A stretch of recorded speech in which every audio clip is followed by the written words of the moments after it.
Assalamualaikum warahmatullahi wabarakatuh. Alhamdulillahirabbil alamin wassalatu wassalamu ala asyrofil mursalin sayyidina Maulana Muhammadin wa ala alihi wa sahbihi asma'in nama ba'du. Ingkang sangat kula hormati Kiai Haji Dr. Insinyur Salahuddin sedanten keluarga Mbah Hasyim, sedanten dzurriyyah. Niki wonten putri, wonten bulik-bulik, wonten Gus Umar, wonten Bu Lili, wonten sedanten semua alumni, semua santri-santri yang kami cintai. Saya ini syukur sekali karena waktunya tinggal sebentar, jadi uji nyalinya juga sebentar. Saya akan ngomong sesuai spesialisasi saya, yaitu fikih. Karena saya murid Kiai Haji Maimun Zubair yang bersanad lewat Mbah Karim sampai Mbah Hasyim, atau bersanad lewat Mbah Mun, Mbah Zubair, kemudian Mbah Fakih Mas Kumambang, juga teman Mbah Hasyim ketika sama-sama ngaji di Mekah. Saya akan mengkagumi Gus Dur dari segi fikih. Ketika Gus Dur dilengsarkan dari presiden, yang paling saya kenang dan para ulama seluruh Indonesia, mungkin seluruh dunia mengenang adalah keberhasilan Gus Dur mengelola konflik itu tidak pertumpahan darah. Itu satu prestasi yang insya Allah jadi amal beliau, semoga mendapat ridhonya Allah Subhanahu wa Ta'ala. Karena yang paling dihindari oleh Islam sebisa mungkin adalah jangan ada darah menetes, apalagi hanya demi kekuasaan. Sehingga Rasulullah SAW sampai berdamai ketika terjadi tarik ulur di Sulhul Hudaybiyah. Saat itu Suhail bin Amr memberi sekian poin yang mendikte Rasulullah, semuanya merugikan Rasulullah. Tapi tidak semuanya merugikan Rasulullah, tidak ada yang menguntungkan sama sekali. Tapi Rasulullah menuruti itu semua demi tidak bertumpahan darah. Padahal Suhail bin Amr zaman itu masih kafir. Sehingga menjadi fikih bahwa perdamaian itu harus kita jaga. Sampai ada ayat wa in janahu lisalmi fajnalaha wa tawakkal 'ala Allah. Jika mereka ingin damai, kamu harus menuruti itu. Sehingga damai itu pula yang zaman era Gus Wahid, ketika beliau menginginkan negara berdasar Islam, itu banyak di buku, termasuk beliau panitia 9 persiapan kemerdekaan Pebuki, juga tadi Gus Salahuddin cerita. Beliau akhirnya kompromi juga dengan negara yang berbentuk Pancasila. Kemudian itu disosialisasikan era Muktamar Situbondo, yaitu Kiai Haji Ahmad Siddiq, didukung oleh Gus Dur karena zaman itu beliau kalah sepuh sama Kiai Haji Ahmad Siddiq. Jadi itu fikih-fikih yang saya menjadikan pengagum Gus Dur, karena ibadah Darul Mafasid Muqaddamun ala Jalbil Masalah adalah ibadah yang luar biasa.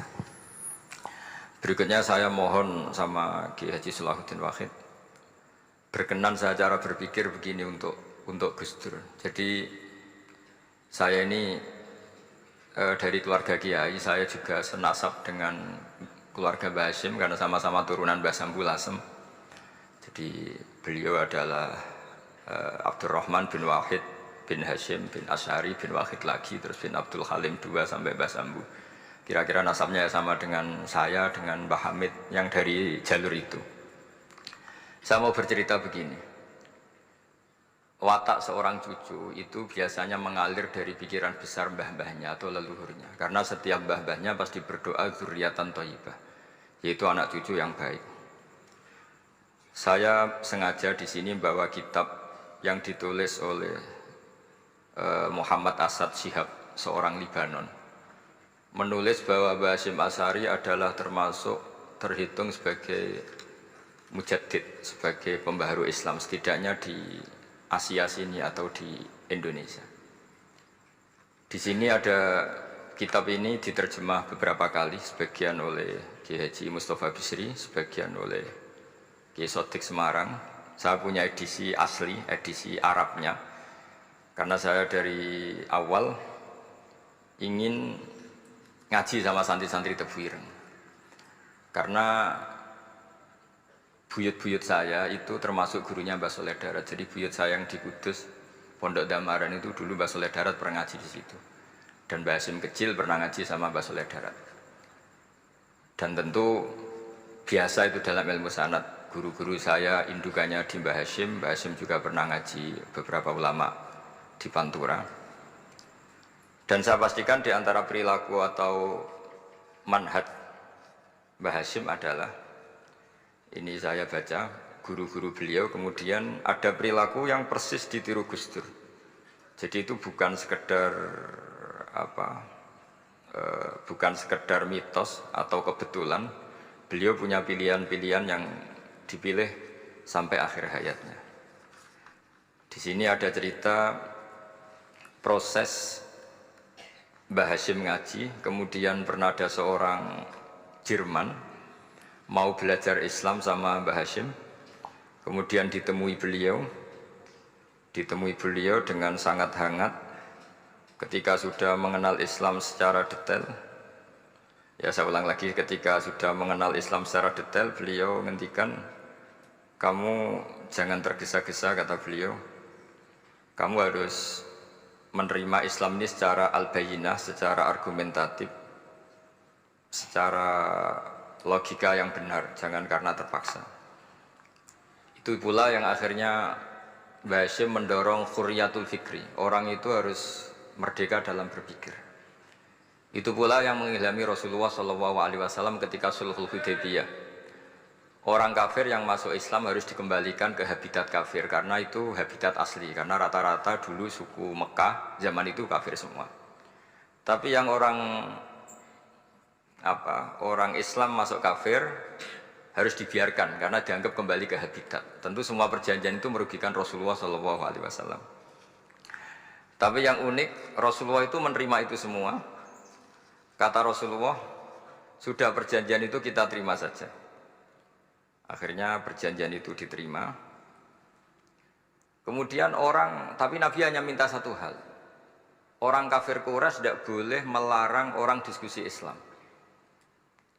Akhirnya mereka diskusi tentang Tuhan, tentang agama, tentang macam-macam.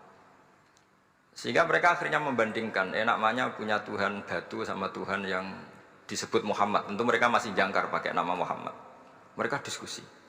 Kalau kita punya Tuhan berhala, efeknya begini-begini. Kalau Tuhan kita banyak, efeknya gini-gini. Diskusi. Yatafawaduna fil hadis. Mereka diskusi secara terbuka. Terus fama ahadun ya'kilu syai'an illa dakhala fihi. Kemudian seseorang yang berpikir secara benar, yang mengenali Islam, pasti akan masuk Islam. Sehingga karena mereka diskusi bebas tanpa tekanan, akhirnya mereka memilih Islam.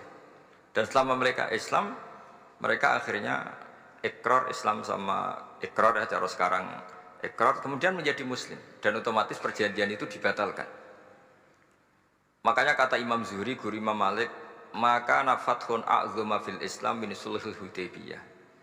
Enggak ada kemenangan Islam sehebat kemenangan dalam Hudaybiyah, yaitu orang berbebas berpikir. Kemudian kebebasan berpikir ini pasti mengarah ke mengaku yang benar, menanggalkan yang salah.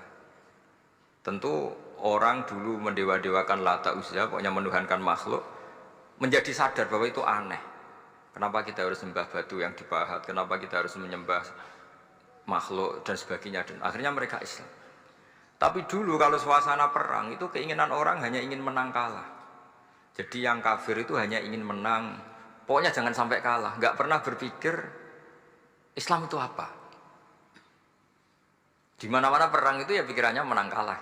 Tapi setelah nggak ada perang, meskipun segala perjanjiannya merugikan Islam, orang akan berpikir secara objektif.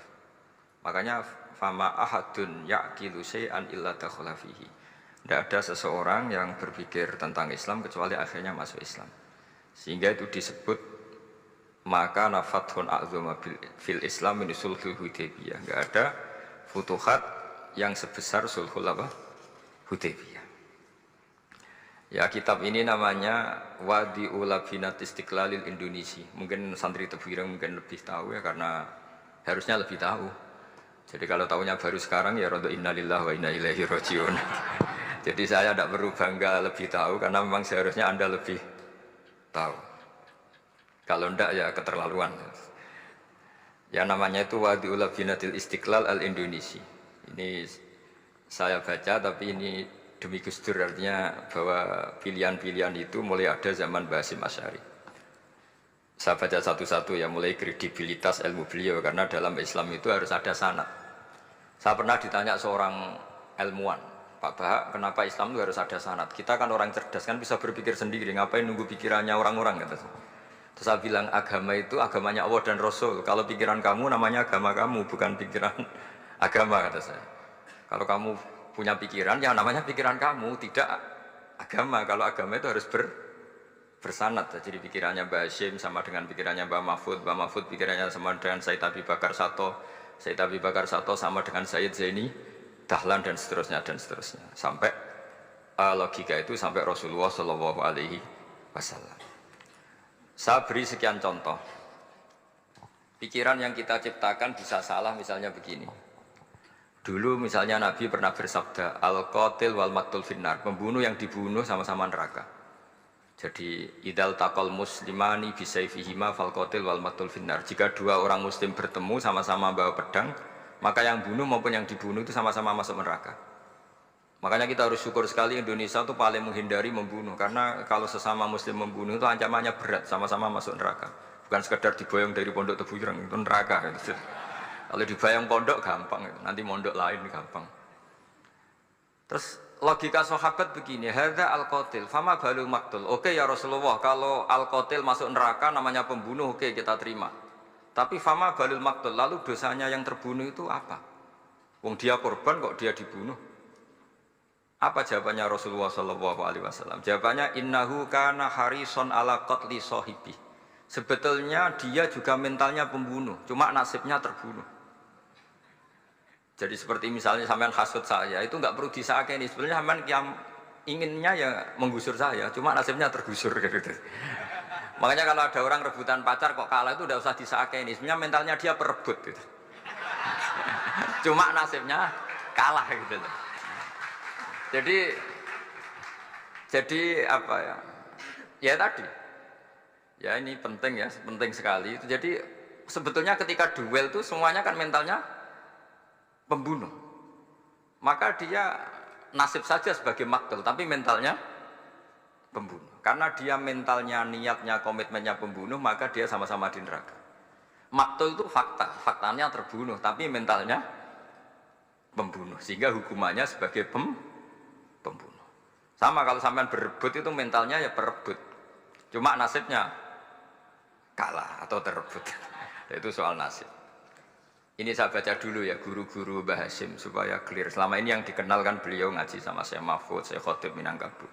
Ini di kitab ini. Saya baca sesuai harokat yang ada di kitab ini. Nanti kalau sampean tidak cocok karena beda madhab, ya nggak apa-apa, asal pinter saja. Karena baca kitab itu unik. Kadang-kadang satu guru sama guru yang lain itu beda-beda. Dan biasanya guru itu gak mau kalah. Mbah Mun tuh sering cerita, ada kiai maknani wati ini lan wit alu. Itu muridnya gerudu karena pernah mondok itu kok enggak gitu. Pak guru, di kitab saya maknanya itu pohon elo. Lah iya cung wit elo kena gua alu kata guru. Gurunya karena gurunya gak mau kalah. Ada yang guru itu salah baca wal jarodin lan lawang. Muridnya agak terima. Pak Yai saya pernah ngaji itu maknanya walang. Lah iya walang sing ning lawang cung. Itu memang kasus makna-makna di Jawa itu banyak. Karena awalnya memang wis rodok bodoni. Kenapa saya bilang bodoni? Yang bilang Mbah Mun makna Jawa ono bodoni ini ya. Karena watin itu kan enggak ada di Indonesia. Tapi kiai itu malu kalau gak iso maknani. Akhirnya wati ini wet elu. Tanyakan orang pakar ahli Jawa ya ndak tahu lo itu apa. Pokoknya butuhnya kiai itu ada lafaz ya ada maknanya, padahal jenis itu nggak ada di Indonesia. Seperti haudat, itu maknanya di Jawa sekedup. Sekedup itu rumah kecil yang ada di unta zaman dulu. Di Jawa ada enggak? Tidak ada. Kalau kamu tanya orang Jawa ini apa namanya? Namanya ya rumah kecil di atas unta. Tapi Kiai Jawa dulu punya makna namanya apa? Sekedup. Jadi Kiai Jawa itu luar biasa improvisasinya. Ya rodok bodoh nih gitu. Lah yang sering bodoni itu bab halal haram, tapi bodoni apik. Yang tidak semua bodoni itu buruk, kadang wajib. Betul ya? Ini sama tergesola. Ini karena keahlian fikih saya juga barokahnya Mbah Hasyim Asy'ari supaya beliau senang. Beliau senang karena para nabi, para wali, para ulama itu tidak meninggal. Tadi kalau Mbak Anita bilang wafat itu kalau dalam bahasa Arab wafa yafi wafaan itu maknanya nuhoni. Nuhoni itu sudah memenuhi. Jadi sebenarnya memang nggak pernah ada orang mati itu. Jadi kita punya jatah umur, jatah rezeki sudah terpenuhi semua. Namanya wafat. Dari kata wafa yafi wafaan, sesuatunya sudah penuh maka diambil. Kalau roh sendiri nggak pernah meninggal. Ya roh sendiri kalau Mbak Anita bilang kita memperingati kehidupan Gus Dur ya memang hidup karena tadi nggak ada siapapun bilang orang itu mati. Orang mati itu adalah jasad, rohnya diambil dari jasad. Lah roh sendiri ini nggak pernah berstatus mati karena makanya orang Jawa semua sepakat. Wong mati itu piye sing nyawane dijabut. Jasadnya mati, nyawanya diambil. Kemudian nyawa ini yang mengalami dapat nikmat maupun dapat azab. Sehingga keyakinan ahli sunnah wal jamaah ini perlu didoakan karena menghadapi Allah butuh topangan doa dan doa itu nggak pernah salah karena otoritas doa itu milik Allah Subhanahu wa Ta'ala. Tidak bisa kamu nyemprit Allah ini sudah akhirat loh, amal nggak ada gunanya loh, tidak bisa. Allah tetap zat yang bisa mengabulkan doa siapa saja. Sehingga ahli sunnah berpendapat doa itu yanfa'ul mayyit, doa itu manfaat untuk mayit. Sehingga Basim Asy'ari ngarang secara spesifik risalah an ahli sunnah wal jamaah. Di antara yang paling pokok adalah doa yanfa'ul mayit, bahwa doa itu manfaat pada mayit. Ini saya hitung ya guru-gurunya Mbah Hasyim. Darus Salhat Muhammad Hasyim Asy'ari ini karangannya Asad Syihab, orang Libanon. Buku ini selesai tahun 72. Beliau lama sekali ikut ngaji di sini sama Mbah Hasyim. Tapi sebagai peneliti, beliau ke sini sudah alim. Ndak terus masih ngapalkan alif bata itu ndak, masih sudah alim. Darus Salhat Muhammad Hasyim Asy'ari fil Haramil Makki Syarif fi Makkah Al-Mukarramah alaihi ulama. Seterusnya beliau hitung ya. Amsalus Syekh Ahmad Amin Al-Attar wa Sayyid Sultan bin Hasyim wa Sayyid Ahmad Zawawi. Ya dihitung ya sudah berapa itu. Tapi beliau ke sana sudah alim loh. Jangan sampean kira kalau sampean ke sana itu jadi TKI repot nanti. Itu kata Mbah Mun kalau ada orang mau mondok Mekah. Tapi apa mondok Mekah wis alim dereng. Kersane pinter bahasa Arab, Pak. Bakul es nang Arab pinter bahasa Arab kata Mbah. Jadi kalau beliau kalau sama orang belum alim mondok di Mekah itu agak duka beliau. Ya, Syekh Ahmad Amin Al-Attar, wa Sayyid Sultan bin Hasyim, wa Sayyid Ahmad Zawawi, wa Syekh Ibrahim Arab, wa Sayyid Ahmad bin Hasan Al-Attar, wa Syekh Said Al-Yamani. Ini yang gurunya Mbah Zubair juga, guru-gurunya keluarga sarang. Wa Sayyid Husain Al-Habsyi. Ini mbah-mbahnya keluarga Habib Anis Solo. Jadi ya pokoknya keluarga besar Solo karena kita tahu Habib Anis itu bin Alwi bin Ali yang punya simtud Duror bin Muhammad bin Husain. Alladzi tawalla mansibal iftah hatta wafatul maniyah wa Sayyid Bakar Sato. Ini yang ngarangnya Anatul Talibin. Wa Syekh Rahmatullah wa Sayyid Alawi bin Ahmad As-Segaf. Ini yang ngarang Tarsihul Mustafidin. Kita tahu sarah I'anah paling terkenal adalah dua I'anatul Talibin dan Tarsihul Mustafidin. Itu dikarang oleh Alawi bin Ahmad As-Segaf. Terus wa Sayyid Abbas Al-Maliki. Itu banyak Sayyid Muhammad. Karena kita tahu Sayyid Muhammad adalah Muhammad bin Alawi bin Abbas. Ya, Muhammad bin Alawi bin Abbas. Itu juga gurunya Mbah Hasyim. Wa Sayyid Abdul Az-Zawawi wa Syekh Saleh Bafadl wa Syekh Sultan Hasyim Dagestani. Jadi selain guru-guru di Indonesia termasuk Mbah Mahfud Termas, Syekh Khotib Al-Minangkabau, beliau punya guru-guru itu yang saya sebut. Lalu barokahnya guru-guru itu, ya barokahnya guru-guru itu, Mbah Hasyim berpikir seperti itu, dan berpikir seperti itu yang mengilhami Gus Wahid, kemudian Gus Wahid mengilhami Gus Dur. Kenapa saya cerita ini? Supaya kamu tahu bahwa pikiran-pikiran besar Gus Dur itu ada sanadnya. Jangan sampai kamu berpikir Gus Dur cerdas muka kan delok film lah, terus gue delok film kan ya repot gitu. Jadi makanya ini, karena banyak juga yang cerita Gus Dur sebagai budayawannya, sebagai demokratnya, sebagai pluralisnya. Yang cerita itu kan sudah ada, masa saya disuruh ceritain lagi? Jadi kalau sampean saya cerita itu lagi kan coro Jawa tahsilul hasil. Jadi ini itu tidak bidang saya. Bidang saya akan melihat Gus Dur sebagai cucu Mbah Hasyim siapa? Asy'ari. Ini saya baca ya. Ini bahasa Jerman tapi sudah diagak-agak Arabkan. Ma'al Muhandis Karel von Schmidt. Ini Mbah Hasyim. Jangan kira yang pernah berkawan ya bersosialisasi dengan non muslim itu mulai Gus Dur. Mulai Mbah Hasyim ini di halaman 108 kitab tadi. Wadi Ulabinati Istiqlal Al-Indonesia. Kitab ini boleh sampean gasap kok. Nanti setelah ini tak bawa pulang atau sampean gasap nggak apa-apa. Ini santri-santri tafsir nggak apa-apa. Siap ya? Ya nanti bisa dibajak. Lakot kan seterusnya hakon ziyarati ala Muhammad Hasyim makana dalika fi yaumini 7 Juli tahun 1936. Fi maqorihi Tebu Ireng. Haitsu taqaltu indahu bil muhandis Karel von Smith. Wa kanatil fursa saikhal tahadus ma'ahu tawilan. Terus setelah itu ini ceritanya muallif menangi Basim diskusi sama orang orientalis. Ini kata muallif wa hadhil uqdatu takunu aqidatan wa hiya uqdatul mustasyrikin fa kullu shay'in ya'ti minal ghurbiyin wal irobiyyin wa Eropa ya'tabirunahu dasisah. Jadi zaman itu Basim itu sering punya tamu dari Eropa, dari Barat, dari macam-macam. Semesta trodal muhandis terus sampai. Nah ini cerita saja betapa Basim itu perkawanannya luas sekali. Terus ini cerita akhirnya orang ini sampai masuk Islam. Ketika masuk Islam di antara pesannya Mbah Hasyim, saya ulang lagi, di antara pesannya siapa? Mbah Hasyim itu beliau bilang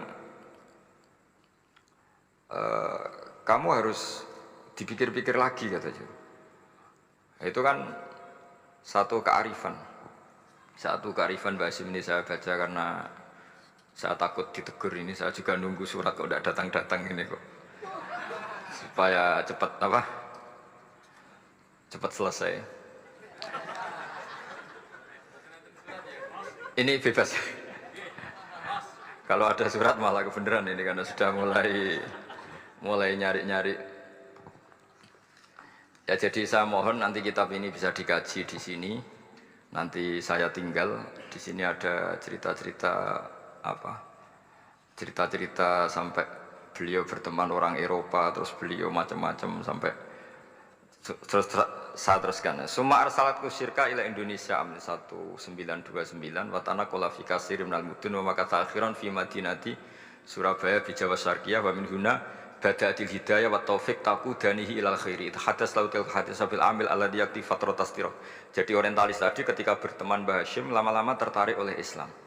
Ketika mulai tertarik dengan Islam, wa sya'ara bil istiqra aruhi wal amni tam wa kaifa ya'budu rabbahu ibadatan hakikiyah. Terus mulai tertarik dengan Islam, terus konsultasi sama Mbah Hasyim. Jadi tertariknya barokahnya Mbah Hasyim. Orang ini kemudian wabakiyal muhandis itu insinyur Karel von Smith fi Indonesia hatnan talatil harbul alamiyah sehingga perang dunia kedua selesai wa indama qawamal Indonesiun didal hukmil al-Hulandi fi harbil istiqlal am wa kana muhandis fi sufil Indonesian dafa'u islamuhu liya syarika sak terus. Terus ini saya cerita, jadi Mbah Hasyim pernah mengislamkan orang Belanda, orang Jerman. Orang apa? Orang Jerman, terus orang ini hidup di Hamburg. Sampai akhirnya beliau dakwah Islam di sana. Jadi ini penting ya supaya sampean tahu bahwa Tebu Ireng mulai dulu adalah komunitas internasional. Ya, Tebu Ireng mulai dulu adalah komunitas internasional. Jadi terus ketika ngadepi Indonesia yang dijajah,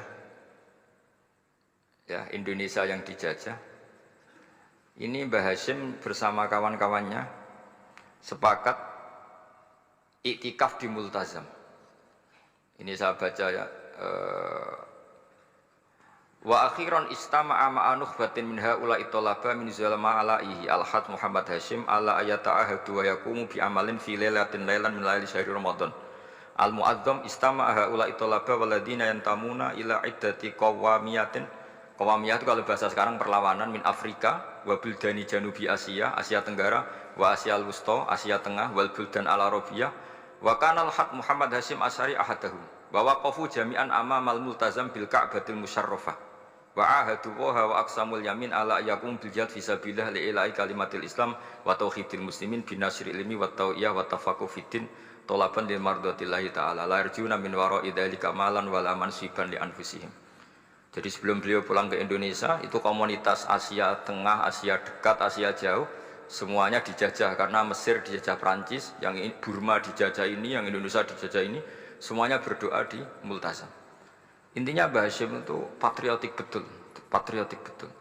Tapi ya religius betul. Beliau berdoa di Multazam, beliau menyanggupi siap jihad melawan penjajah.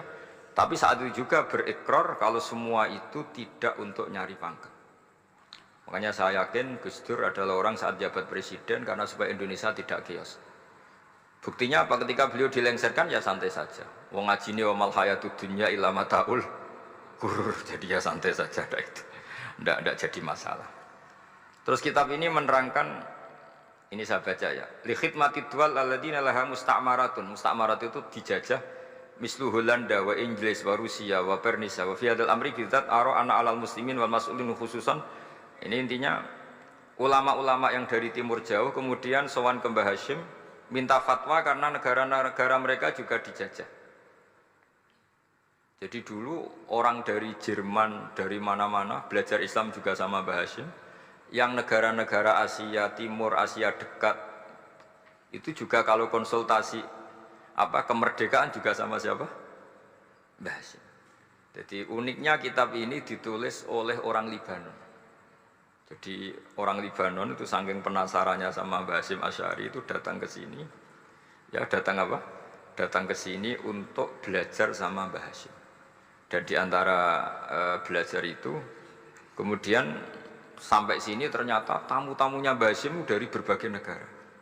Mulai yang konsultasi cara memerdekakan negaranya karena mengalami dijajah sampai cara belajar Islam yang benar, termasuk tadi yang Karel von Schmidt tadi yang masuk Islam karena konsultasi sama Mbah Hashim, padahal dia orang Jerman. Terus di antara kelebihannya Mbah Hashim ini juga ditiru Gus Dur, wal haji Muhammad Hashim la yajidu kharajan ayuna kisau sami' wal mukhatab bal yurahibu bidzalik. Mbah Hashim orang yang enggak tersinggung ketika pendapatnya ditentang atau digugat oleh lawan bicaranya. Beliau santai, tidak terus ya tidak berontak, ya santai aja. Enggak terus angger dibantah, membantah kiai kualat, enggak, itu enggak ada sanadnya. Nah ini saya pastikan ya bahwa kehebatan Gus Dur itu kita enggak lepas dari barokahnya siapa? Mbah Hashim. Sekaliber Rasulullah SAW sebagai Sayyidul Khalqi, Sayyidul Anbiya al-Mursalin, beliau yang ngakui ana da'watu Ibrahim wa bisyaratu Isa. Aku hebat ngene iku barokah dungane Nabi siapa? Ibrahim. Maka ini sesuatu yang saya tekuni, jadi enggak salah kalau bicarakan Gus Dur ya harus bicarakan Mbah Hashim. Sama bicarakan Nabi Muhammad SAW juga harus membicarakan Jadduhul A'la yaitu Ibrahim alaihissalam. Jadi ini kitab bisa dipakai atau digasap ya enggak apa-apa. Artinya gini, gasap itu kalau saya ada ridho jadinya gasap, kalau ridho ya jadinya boleh. Dan menjadi gasap kalau nggak dipelajari. Ya jadi kalau mau enggak terus tinggu jimat itu kita Gus Bah sakti, wah ya repot makanya ini. Nah kalau dipakai itu gasap. Tapi kalau nanti didiskusikan sama teman-teman, kemudian menjadi baik, menjadi luar biasa, saya ikut ngamal. Terus saya ulang lagi, saya teruskan. Ittisolatuhu. Ittisolatu itu komoditas beliau. Lahu ittisolatun wasi'atun wa mukatabatun ma'a katsirin min zu'ama'il alam al-islami fi dzalikal ahdi. Fi'nahum Asy Abdul Aziz As-Sa'alibi wa Sayyid Diyauddin wa Syairozi Adwul Injil terus beliau punya perkawanan besar di komunitas internasional termasuk Syekh Muhammad Abdul Karim Al-Khattabi wa Sayyid Alawi bin Thahir Al-Haddad Mufti Sultanati Johor. Ya, beliau berkawan dekat sama muftinya kerajaan Johor, wa Muhammad Ali wa Syaukat Ali bil Hindi, wa Muhammad Ali Jana Muhammad Iqbal. Muhammad Iqbal yang terkenal di India itu, wa Sayyid Hibaduddin Asy-Syahrastani, wa Wazirul Ma'arif Al-Iraqiyah. Beliau berteman sama PM Irak. Jadi kalau Gus Dur dari Mesir belajar di Irak, ternyata dulu mbahnya teman akrabnya Perdana Menteri apa? Irak. Terus banyak Waro'isu Majlis Tamyiz wa Sayyid Al-Alama Muhammad bin Aqil wa Sayyid Muhammad Jadul Maula wa Sayyid Muhammad Surur saat terusnya itu. Jadi Ini nanti saya tinggal termasuk catatan-catatan ini saya mohon ridho dari Gus Solah dari supaya santri-santri sini belajar Mbah Hasyim lebih serius supaya gampang. Kenapa saya katakan harus seperti ini? Dulu Nabi Ibrahim itu diantara anak cucunya itu secara lahir ada yang tidak soleh. Karena anak cucu itu punya otoritas sehingga anak cucu ini yang menstatuskan Nabi Ibrahim. Sampai Allah sendiri yang meluruskan pengklaiman itu, yaitu ada ayat maka anak Ibrahimu Yahudiyah wala Nasronian, karena ada orang yang bernama Yahuda bin Yakub bin Ishak bin Ibrahim. Karena Yahuda punya pola tertentu dalam beragama, terus seakan-akan mbah-mbahnya paling ya begitu. Akhirnya Ibrahim pernah disetatuskan sebagai Yahudi. Sampai Allah sendiri yang ngintikan maka anak Ibrahimu Yahudiyah wala Nasronian. Sampai datang Rasulullah SAW yang memaklumatkan saya juga cucu Ibrahim orisinil. Dan saya pastikan Ibrahim itu bukan Yahudi tapi bapak tauhid. Semenjak itu Ibrahim dipulihkan namanya, bukan Yahudi tapi bapak tauhid. Yaitu diistilahkan Nabi millata abikum Ibrahim, semua tauhid adalah nginduk kepada Nabi siapa? Ibrahim. Nah saya ingin santri-santri Tebu Ireng misalnya nanti suatu saat jadi komunitas internasional, jadi orang keren komunitas internasional, itu bukan karena ingin gaya-gayanan terkenal, tapi ingin niru Mbah Hasyim bahwa itu awal dakwah Anda fil alam. Semua alam ini tentu butuh tauhid, butuh kebenaran, bukan gagah-gagahan sebagai orang populer. Terus persahabatan yang luas, misalnya Anda khusyuk terus kuper, wah ratau kancanan wong ben dadi wali gini terus kuper. Mungkin Anda tidak akan jadi wali karena sanadnya Mbah Hasyim itu perkenalannya luas. Sementara kamu milih kuper, gak pernah berteman orang, tapi sanadnya sampai Mbah Hasyim itu membingungkan sanad itu. Wong Mbah Hasyim tidak gitu kok kamu nyanatkan begitu. Jadi kalau santri Tebu Ireng mulai sampai yang kamar, terus ngobong dupo, terus menterkenalkan diri jadi wali. Gitu. Nanti tonggo kamu ngira itu produk Mbah Hasyim karena kamu santrinya. Kan dianggap cerminan gurunya sampai Mbah Hasyim. Nah kalau ada yang teman-teman gitu harus dimaklumatkan itu sanad mungkotek bahwa sanad itu tidak benar. Ini kapan ini ditegur? Ini saya sudah mulai menunggu karena ya repot ini kalau kelamaan ini nanti itu. Terus ini khazanahnya Mbah Hasyim. Khazanah itu ya perpustakaan kalau sekarang. Maktabatuhu tu'addu maktabatul khat Muhammad Hasyim Asy'ari min aghnal maktabat lihtiwaiha ala anfasil kutub. Jadi ini kadang harokatnya ya beda dengan bacaan saya, sama nanut bacaan saya saja. Di sini ditulis anfusil kutub, selalu saya baca anfasil kutub karena maknanya kitab terbaik. Kalau kitab terbaik bacanya bukan anfus tapi apa? Anfas. Ya nanti kamu debat sendirilah sama teman-teman ini bacanya apa. Karena ini kadang harokatan. Kalau kadang harokatan repot, sampai bantah itu kadang sungkan mbek sing aran, orang bantah kadang beda. Lah supaya selamat, iki ora saleh mualif, khotote sing goblok biasanya gitu korban. Biasanya gitu kalau untuk menyelamatkan kiai itu, wah ini yang ngetik yang salah. Padahal kadang kiai ini barang ya rodok salah tapi ya sembol. Daripada sultan sama kiai kan mendingan sama pengurus. Ya gitu ya sepakat ya. Jadi ya sudah terus. Ya saya baca. Tu'addu maktabatul khat Muhammad Hasyim Asy'ari min aghnal maktabat lihtiwaiha ala anfasil kutub al-ilmiyah al-islamiyah. Jadi kalau tadi yang diceritakan para kawan-kawan Gus Dur suka baca. Itu Mbah Hasyim itu kitabnya banyak sekali dan semuanya kitab terbaik. Min matbu'atin baik yang dicetak wa makhtutatin baik yang masih tulisan tangan. Athariyatin qadimah baik kitab-kitab yang sudah hampir punah karena saking lamanya. Wa tadummu hadil maktabah jullal kutub al-mu'allafah wal lughat al-arabiyyah wal indonesia wal jawiyah wal malaysia wa ba'dal lughat al-ajnabiyyah al-ukhra.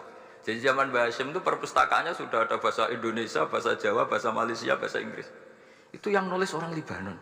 Sampai santrinya Mbah Hasyim tidak tahu innalillahi wa inna ilaihi rajiun. Maka ini yang kepertobatan ya saya kasih. Jadi ini saya biasa guyon ini guyon sama santri. Saya tidak midatoni kiai, jadi ini guyon sama santri. Semoga guyonan ini manfaat. Wassalamualaikum warahmatullahi wabarakatuh.